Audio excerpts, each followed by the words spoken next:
This podcast is brought to you by the United States Marine Corps. Hey sports fans, Christian Pedersen here with San Diego Prep Insider. We got your Lax Cast for you this week, sponsored by the U.S. Marines. I'm rolling solo. I'm out here at La Jolla Country Day. I'll catch back up with DeMeo later this week or early next week. Let me give you just a little recap on some of the absolute insanity that went down in San Diego Section High School lacrosse last week. Let's start on the boys' side.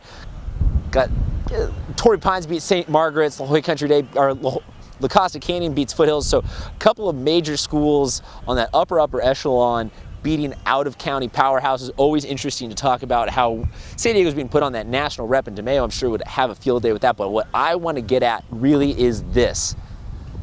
3 through 10, just that middle of the upper pack has become absolute insanity. In the last week alone, La Jolla beats Rancho Bernardo 6-5 to narrow that gap between the 8 and the 10. But then Cathedral Catholic turns around and beats La Jolla 8-7. Del Norte beats Carlsbad 11-6. These three games all kind of will show you that, I mean, there's just anarchy and chaos in that middle set right now that you can't really pick at it. But huge shout out to those three teams. Also, Torrey Pines 21-9 over the Bishop School. So that's just further shows you that gap does kind of exist between 1 through 3 and 3 through everybody else. Let's jump over to the girls' side where maybe that gap does not exist anymore. La Costa Canyon almost wire to wire this season in first place. No more. Scripps Ranch taking them down 12-11. Now you might ask yourself, does that mean Scripps jumps to the front of this whole thing? Not even close to the truth, because earlier in the week, Coronado beat Scripps 8-7.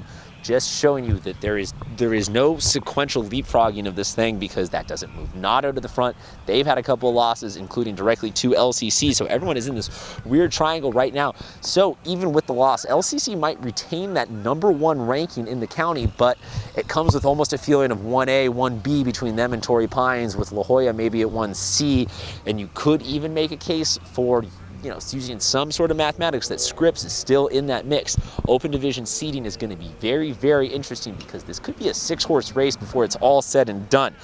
Moving down to the Division II rankings and just kind of shout outs in general. Right now, Our Lady of Peace Academy, they are on a tear. They beat Mira Mesa 10-9 over the week. It's a very interesting squad that, we're going to see OLP make a name for themselves. The question is, can they carry through the D2 teams? It's always a bit of a question mark. Final D2 team I want to give a shout out to is Castle Park. They beat Southwest San Diego. Castle Park, they are turning that corner. They are consistently getting some wins. They are becoming a program that just shows you how much the game is growing. That'll do it for this week's Lax Cast. Thank you very much to the U.S. Marine Corps for making it all happen. I'm Christian Pedersen with San Diego Prep Insider.